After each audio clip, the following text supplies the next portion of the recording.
നിങ്ങളുടെ ഫേവറേറ്റ് സീരിയലുകൾ ടിവിയിൽ വരുന്നതിന് മുൻപേ സൺ നെക്സ്റ്റ് ആപ്പിൽ കാണാം. ഇനി എല്ലാവർക്കും മുൻപേ കാണൂ. ഇപ്പോൾ തന്നെ സൺ നെക്സ്റ്റ് ആപ്പ് ഡൗൺലോഡ് ചെയ്ത് സബ്സ്ക്രൈബ് ചെയ്യൂ.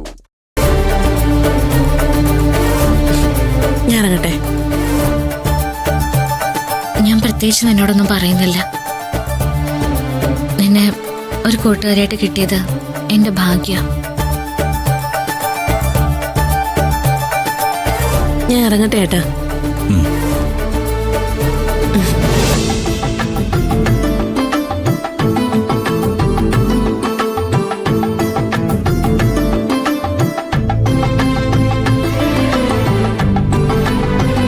സ്നേഹം പറഞ്ഞു കാണിക്കാനുള്ളതല്ല, പ്രവർത്തിച്ച് കാണിക്കാനുള്ളതാണ് എന്നതിന്റെ ഏറ്റവും വലിയ തെളിവാണ് ആ പോയ പെൺകുട്ടി.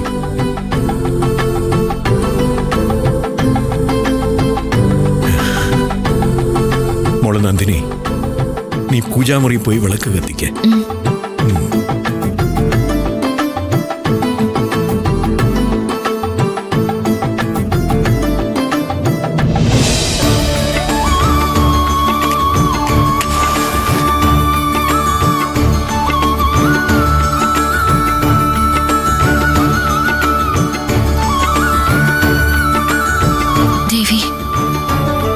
ആത്മാർത്ഥമായിട്ട് എന്നെ സ്നേഹിക്കുന്നവരെ തിരിച്ചറിഞ്ഞ ദിവസങ്ങളാ എന്റെ മുന്നിലൂടെ കടന്നുപോയത്.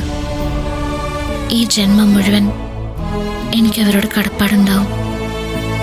അത് എന്റെ സ്നേഹത്തിലൂടെയും പ്രവൃത്തിയിലൂടെയാണ് വീട്ടേണ്ടതെന്ന് എനിക്കറിയാം. കാക്കണേ അമ്മേ.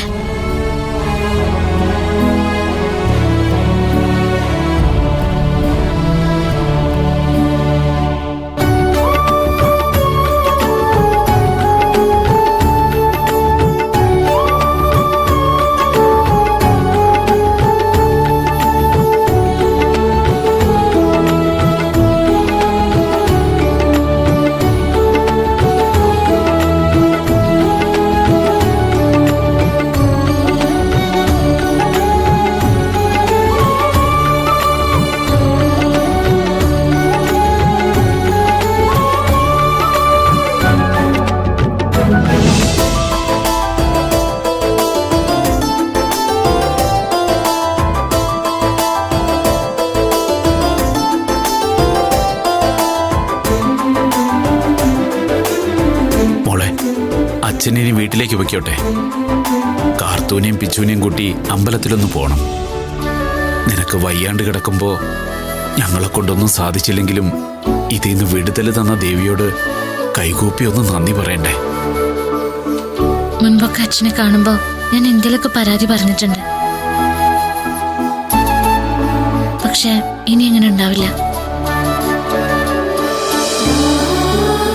അച്ഛൻ പോയിക്കോളൂ. ഓർക്കൊഴിച്ച് എന്നെ കാത്തിരുന്നില്ലേ, അവരാ എന്റെ ജീവൻ തിരികെ തന്നത്.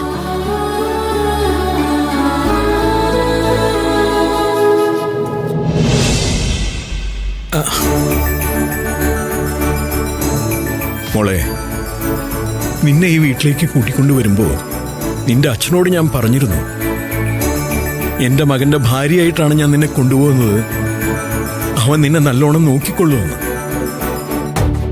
ഇപ്പൊ നിന്റെ അച്ഛനോട് എനിക്ക് ധൈര്യമായിട്ട് പറയാം, സുദേവ, നിന്റെ മകൾ ഇവിടെ സുരക്ഷിതയാണ്. കാരണം മോൾക്കൊന്നും സംഭവിക്കാൻ സൂര്യ സമ്മതിക്കില്ല.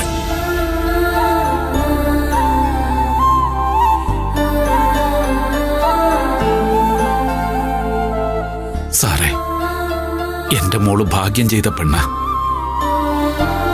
അല്ലായിരുന്നെങ്കിൽ സാറിനെ പോലൊരാള് ആ അമ്പലത്തില്. സുദേവ, ചെയ്ത കാര്യങ്ങളൊന്നും ഇനി നമ്മൾ പരസ്പരം പറയണ്ട. തനിക്കിനി സമാധാനമായിട്ട് വീട്ടിൽ പോവാം. അച്ഛനിനി പോട്ടെ മോളെ. പോട്ടെ മോനെ. സാർ, ശരി മോളെ.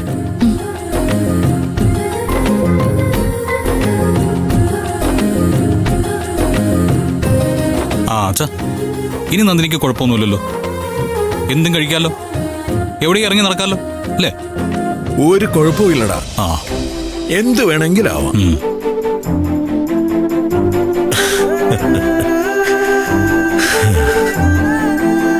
അച്ഛൻ കണ്ണു നിറച്ച് കണ്ടു നിങ്ങളുടെ രണ്ടുപേരുടെയും സ്നേഹം.